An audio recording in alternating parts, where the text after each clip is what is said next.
My mother-in-law's 60th birthday party was on a Saturday night in April. 53 guests, a catered dinner. A venue she'd booked 8 months in advance. I wasn't invited. I found out because her sister Helen forwarded me the invitation by mistake, assumed I'd already received mine, and wanted to coordinate a gift. The email had the full guest list attached. I read every name. Mine wasn't there. I closed the email, made tea I didn't drink, and I thought very carefully about what to do next. What I decided was this: I would let the evening happen exactly as Margaret had planned it, because I had learned, over 3 years of marriage, that the things Margaret arranged always revealed more than she intended. And that Saturday, while I sat at home and read a book and went to bed early, my mother-in-law's birthday party became, according to every family member who called me in the days that followed, mostly about me. Before I tell you what happened, please take a moment to like and subscribe. Drop your city and local time in the comments. I love knowing where you are right now. Now let me take you back 3 years to the first Sunday dinner at Margaret's house, and the moment I understood who I was dealing with. My name is Rose. I'm 31 years old. I've been married to Eric for 2 years and together for 3. We met at a work conference and got engaged after 18 months, which Margaret described at the engagement dinner as quite fast. She said it to her sister Helen across the table. Helen nodded carefully. I heard it from 2 seats down. That was the first thing I filed. Margaret is 60 now. She lives in the same house where Eric grew up, 20 minutes from us, in a neighborhood she has belonged to for 35 years. She knows everyone on the street and most of the surrounding ones. She organized a neighborhood Christmas lighting display and has won some informal recognition for it 3 years running. She chairs the auxiliary committee at her church and is, by every external measure, a woman of considerable warmth and community investment. She is also, in the specific space between public performance and private behavior, a different person entirely. Not malicious. That's too clean a word. She operates through omission, through the missing detail, through what isn't said and what isn't included. The first Sunday dinner was 6 weeks into my relationship with Eric. I had been invited. Eric had described it as casual, low-key, just family.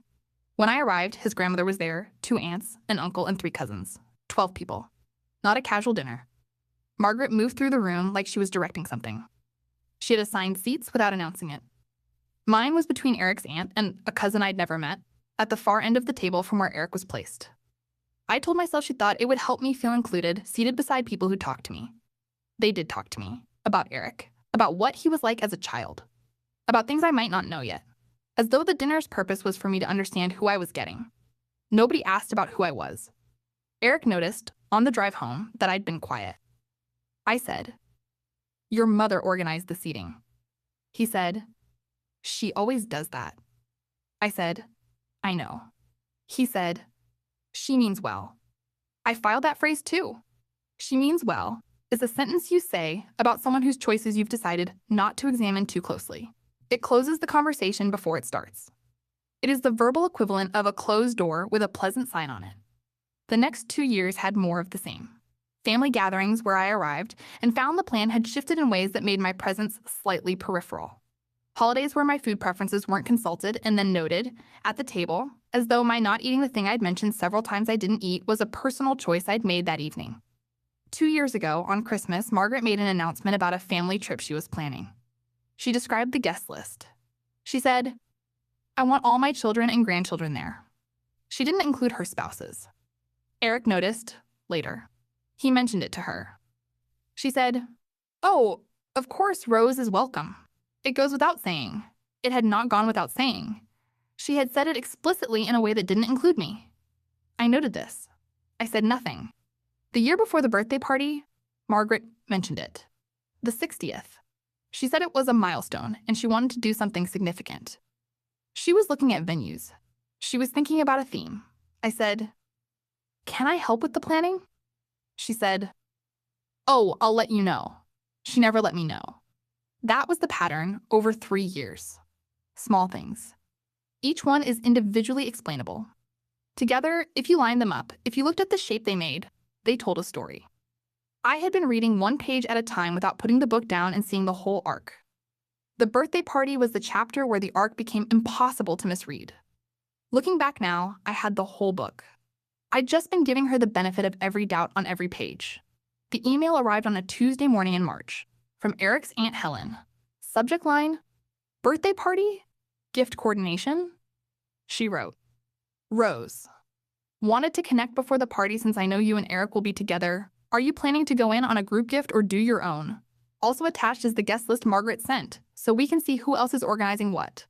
I opened the attachment. It was a PDF. The header read, Margaret's 60th birthday celebration. Guest list and seating. I read it. 47 names. I read the full list twice. My name was not on it. Eric's name was there. His brother's family, his cousins, his grandmother, family friends going back decades. Margaret's book club. Her church committee. I set my phone on the kitchen counter. I looked at it for a long time. Then I picked it up and read the list one more time in case I had missed something. I hadn't missed anything. I went to make tea. The kettle went on. I stood at the counter and waited for it to boil and thought about what this meant. Not just that, I wasn't invited. That was clear. What it meant that Margaret had told people. Helen had written, since I know you and Eric will be there together. Helen assumed I was coming. She'd been sent the list. My name wasn't on the list, and she had still assumed I was coming, which meant either Helen hadn't read it carefully, or Margaret had told people separately that I would be there, and had given them a different story than the one on the guest list. I called Kate. Kate has been my closest friend for 11 years. She is an accountant, which matters because she processes information the way accountants do, sequentially, without embellishment, looking for the gap between what's recorded and what's real. I read her the email. She said, Helen thinks you're coming. I said, yes. She said, but you're not on the list. I said, no. She said, so either Margaret invited you separately and didn't add you to the main list, or Margaret told people you were coming without inviting you. I said, those are the two options. She said, have you checked with Eric? I hadn't. Not yet. Because Eric's relationship with his mother is navigated through a kind of careful minimization that I had come to understand well enough to predict. If I told him now without the full picture, he would call Margaret. Margaret would say something that explained it. The explanation would be absorbed. The thing would be managed away. I wanted the full picture first. Kate said, how do you get the full picture? I said, I start with Helen. I called Helen that afternoon. I framed it carefully. I said I'd gotten her email and was looking at the guest list and wanted to make sure I understood the seating arrangements. I said, I noticed my name isn't on the list here. Is there a second version? Helen said, oh, I'm sure I have an older copy. Let me look. She looked. She came back. She said, I only have this one, and it says final version at the top. I said, do you happen to know if Margaret mentioned me specifically when she told you about the party? A pause. Helen said, she did, actually. She called a few weeks ago when she sent out the invitations. She mentioned that you and Eric would both be there. I said, when she called you, did she say we'd both been invited or that we'd both be there? A longer pause. Helen said, I see what you're asking, Rose. And I'm not sure which she said. I assumed invited. I said, thank you, Helen. I sat with that. Margaret had called people. She had mentioned me specifically. She had used language that gave people the impression that I would be at the party. And she had done this while not putting my name on the invitation list. That wasn't an oversight. An oversight is forgetting someone. This was telling people I'd be there without inviting me. She was managing the appearance of my inclusion without actually including me. That wasn't the worst part.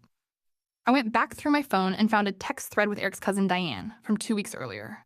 Diane had texted me about something unrelated. At the end, she'd written, can't wait to catch up at Margaret's birthday. I had responded with something vague and moved on without registering it. She had expected to see me there. Margaret had told Diane I'd be there. I made a list. Aunt Helen, cousin Diane. 2 people who had been told I was coming. I thought about how many more there might be. That wasn't the worst part either. I found it when I called Eric's grandmother. Grandma Frances is 84. She is sharp in the specific way of someone who has watched this family for 6 decades and has seen versions of most things before. She answers the phone immediately and says exactly what she thinks, which is a combination I find useful. I told her I was calling to check in. She said, are you feeling better? I said, I'm sorry. She said, Margaret told me you were feeling under the weather, that you might not make the party. I hope it's nothing serious. I set the phone on the table. Grandma Frances said, Rose, are you there? I picked it up. I said, I'm here, Grandma. I'm fine. I'll fill you in later. She said, you don't sound fine. I said, I will be. She said, all right, call me when you're ready. Margaret had told Eric's grandmother I was sick. Not that I wasn't invited, that I was under the weather, that I might not make it. She had created a story to explain my absence in advance. She had planned, from the beginning, for me not to be there, and she had told people I would be anyway. I checked every recent communication I could find, every text thread where the party had come up, every mention of the birthday in the past month. By the end of that afternoon, I had found 5 people who had been given some version of the impression I would be attending. Not all of them had been told I was sick. Some had just been told, Eric and Rose will be there, or something that sounded like an invitation without being one. But 2 people, Grandma Frances and Eric's Aunt Patricia, had been told specifically that I was unwell. Margaret had given me an illness, not a lie she could easily walk back, not a casual misunderstanding, a specific story told to specific people in advance. She had decided I wasn't coming, and then she had decided why. And she had decided to let that version be the version people carried into the room on the night of her party. I put the phone down. I sat at the kitchen table for a long time. Then I opened the drawer where I keep stationery. At the back of the drawer was a birthday card. I'd bought it 2 months earlier when Margaret had first mentioned the party. A beautiful card, deep red, with an embossed design on the front and enough space inside to write something real. I had written something real. I had told her that I hoped 60 felt like an arrival, that I was grateful to be part of the family she'd built. I looked forward to celebrating with her. I had planned to give it to her on the night. I held the card for a moment. Then I put it back in the drawer. And I closed it. I did not tell Eric that night. I sat with the decision for 24 hours first. Because what I told Eric, and how, would determine what happened next. And I needed to be very clear about what I wanted to happen. I didn't want a phone call between Eric and Margaret where she explained, and he was satisfied with the explanation. I didn't want a private apology delivered through Eric as an intermediary. I wanted Eric to understand the full shape of what had been done, not one piece of it. All of it, because the piece he already knew, that I wasn't on the guest list, could be made to look like an oversight. The piece that included Grandma Frances being told I was sick was something different. That was not oversight. That was construction. The following evening, I sat him down. I said, I have something to show you. I need you to let me finish before you respond. He said, okay. I told him everything. The email from Helen. The phone call to Helen. Diane's text. Grandma Frances. Aunt Patricia. The specific language each person had been given. I showed him the screenshots. He looked at them for a long time. He said, she told Frances you were sick. I said, yes. He said, before the party. She told her in advance. I said, yes. He said, that's not. He stopped himself. He said, that's not a mistake. I said, no. He was quiet. I said, I want you to understand something. I'm not asking you to cut your mother off. I'm not asking you to cancel your attendance at her party. I'm asking you to understand the full picture so that when you're in that room on Saturday, you're in it with accurate information. He said, you're not coming? I said, I wasn't invited. He said, I'll call her. I'll tell her. I said, Eric, let the party happen. He looked at me. I said, let it happen as she planned it. Because I think the evening is going to tell a story she didn't plan. He said, what story? I said, the story of where I am. I reached for his hand. I said, go to your mother's birthday.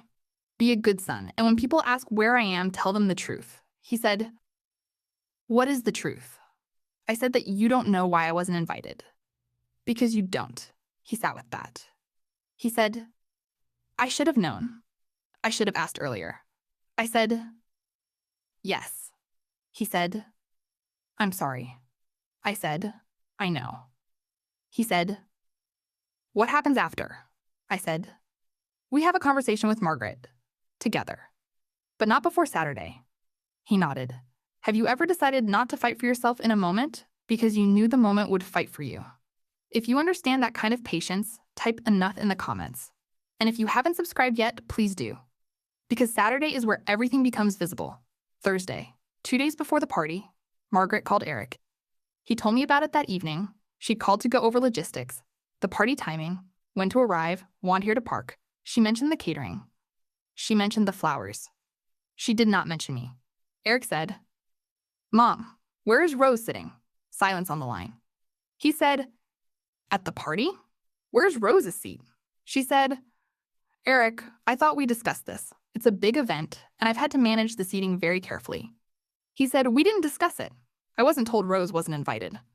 She said, "She's welcome to come if she wants. I just thought." He said, "She just thought what, Mom?" She said, "I just thought it might be nice for this one to be family." He said, "She is family." Silence. She said, "You know what I mean." He said, "I don't, actually." She said, "I'll be home. Come by on Friday if you want to talk." He didn't go on Friday. He told me what she'd said about family. I sat with it. Just family. 3 years of Sundays. 3 years of holidays. 2 years of marriage. And I was still just family in a sentence that meant she wanted to define the edges of who that included. She called me on Friday. I watched the phone ring. I let it go to voicemail. Her message was 1 minute and 40 seconds long. She said she wanted to have a chance to speak before things got complicated. She said she hoped I understood she loved Eric and wanted what was best for him. She said the party was important to her. She said she hoped we could talk. She did not say she was sorry she hadn't invited me. She said she hoped I understood. I did understand. That was the problem. What do you think she said when Eric confronted her at the party? Option A, she said it was a mistake, that she thought I'd been sent an invitation. Option B, she said she'd always meant to include me, and it had simply fallen through the cracks. Option C, she said nothing about it directly to anyone and tried to redirect. Drop your answer in the comments. I'll tell you which one. Friday night. The house was quiet.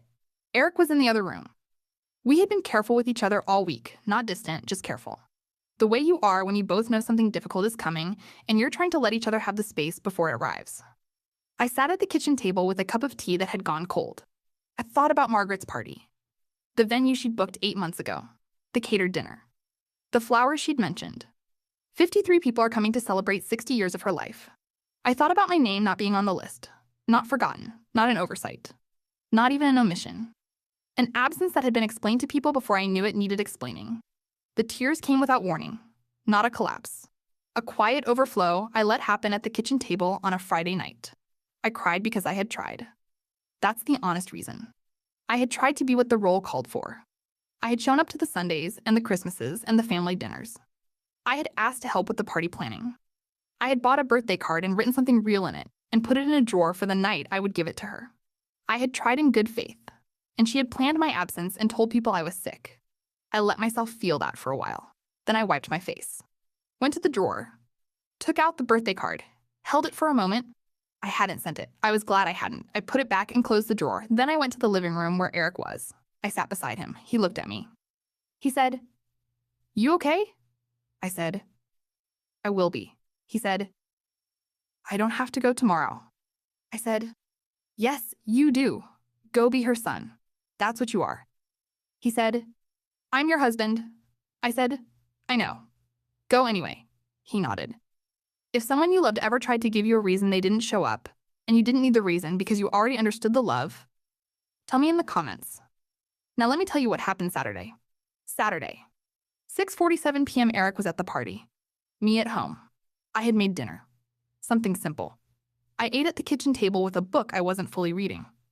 The kind of evening that is peaceful on the surface and holds something heavier underneath, like a lake in winter. At 7:23, my phone buzzed. A text from Grandma Frances. "Where are you, Rose? I was hoping to see you tonight." 7:31. A text from Eric's cousin Diane. "Wait. Are you not coming? I thought you'd be here. Is everything okay?" 7:49. A text from Aunt Helen. "Rose, I'm here and I'm asking Eric, and I think I put my foot in something. Are you all right?" I read each one. Did not respond yet. Eric called at 8:12. He was in the parking lot. I could hear music faintly through the phone, something from the venue's sound system. He said, "Frances asked about you in front of Margaret." I said, "What happened?" He said, "Frances walked up to Margaret at the table and said, 'Where is Rose? I hope she's feeling better.' And Margaret said, 'She sends her love.' And Frances said, 'Sends her love from where? She didn't come?' And Margaret said, 'She wasn't feeling well. You know how these things are.' I said, 'And Frances?' He said, 'Frances looked at Margaret for a long time, and then she said, "Eric, is that true?" I said, "What did you say?" He said, "I said I didn't know why Rose wasn't here." He paused.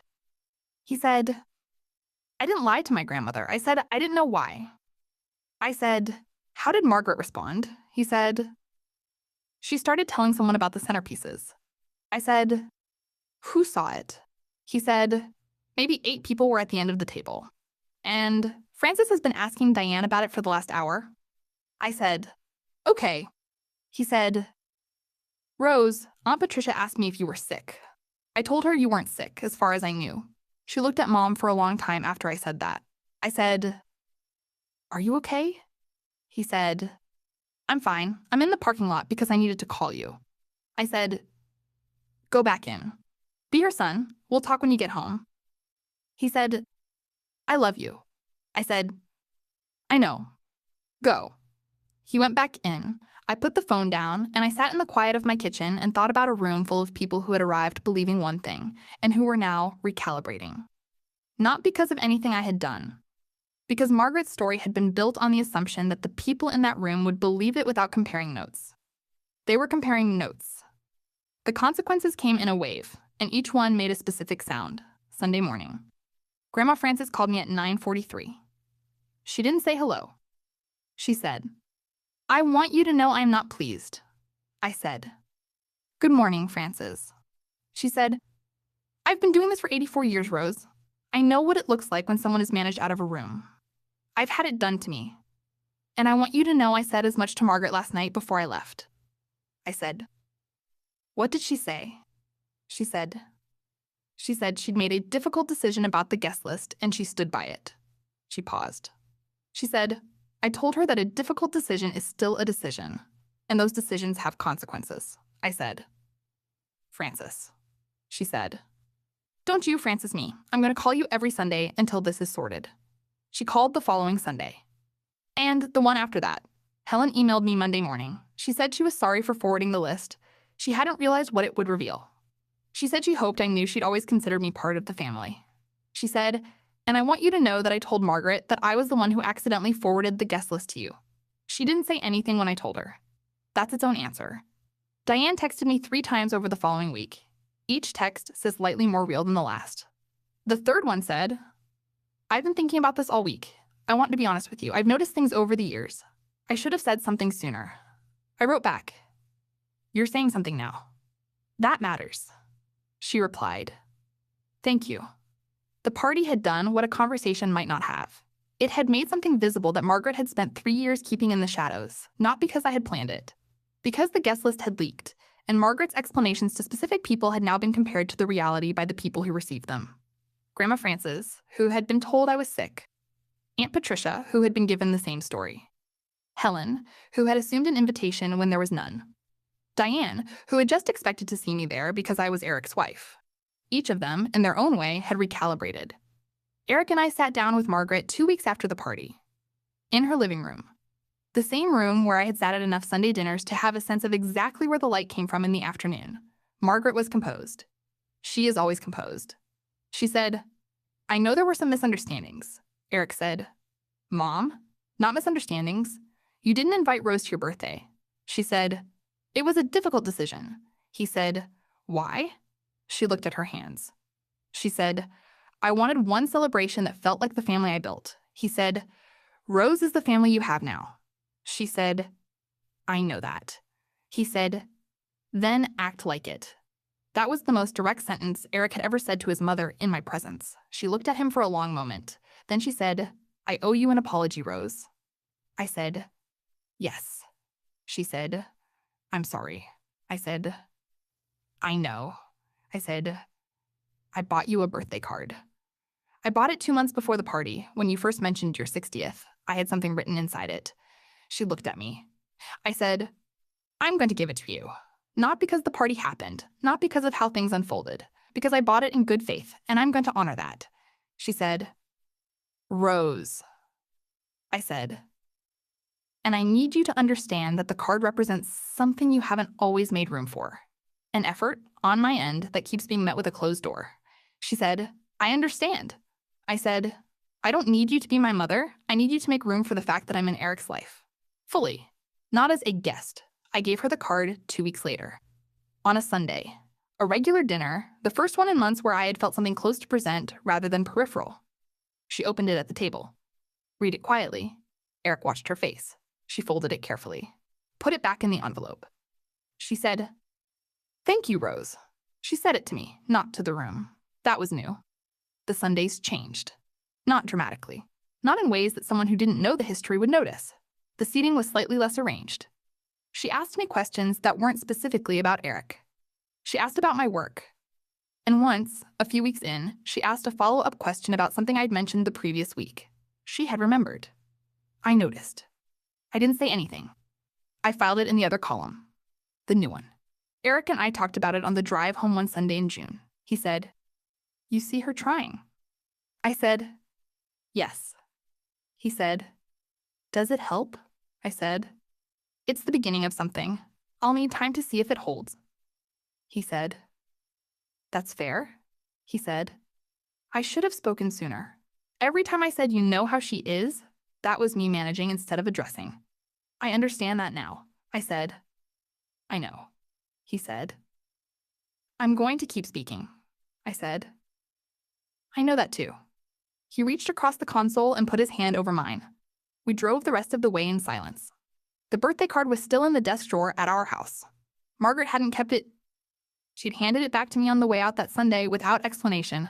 I think she couldn't hold it yet. That it carried too much of what she'd have to sit with. I put it back in the drawer. I'll take it out again when the time is right. I'll know when that is. It's a Sunday morning. Not a dinner on Sunday. Just a regular one. The good light comes through the kitchen windows this time of year, and the coffee is on and it's quiet. I've been thinking about what I learned from Margaret's party. Not about being excluded. Not about the leak or the fallout or the specific mechanics of how a guest list became a conversation I was the center of without being in the room. About what happens when someone tells a story that can't survive being compared to reality. Margaret had arranged a narrative. She had told people I'd be there. She had told some people I was sick. She had built a version of the evening in which my absence had an explanation that would be accepted and moved past. She had not accounted for Grandma Frances, who asks direct questions.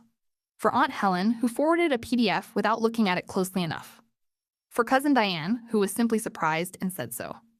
She hadn't accounted for the people who compared notes. I didn't engineer any of that. I didn't call anyone and explain. I didn't ask anyone to say anything on my behalf. I sat at home with a book and went to bed at 10:30 and let the evening be what it was. The truth doesn't need a spokesperson. It just needs people to compare notes. What I've been sitting with since then is something different, though. Something about the birthday card. I bought it in good faith. Before I knew. Before the guest list came through Helen's email, before any of it. I bought it because she was turning 60 and I was her son's wife, and I had chosen, in my own quiet way, to try. That try wasn't wasted. The card still exists. The words are still in it. The intention that produced them is still mine. Her choice didn't cancel what I chose. That's the thing that matters most to me now, not what she did. What I kept doing anyway. I kept showing up on Sundays, I kept answering the phone, I kept buying the card, I keep going to the dinners. Not because she deserves it. Because I had decided who I was going to be in this family. Her behavior is not the measure of my decision. Some things you do because of what they reflect in you. Not because of what they'll get from someone else. I didn't win against my mother-in-law. There's no winning when the person creating the difficulty is going to be at your table for the next 30 years. You just build something honest in the space that's yours and let the rest take whatever time it takes. I didn't get revenge. I became someone who didn't need it. That's nothing. That's everything, actually. Has someone in your life ever told a story about you that couldn't survive a reality check? And did the reality check happen? And what did you do with that? Tell me in the comments. I read everyone. Type Sunday in the comments if this story stayed with you. Subscribe and hit the bell. A new story every day. Check the description for more stories like this one. I'll see you tomorrow.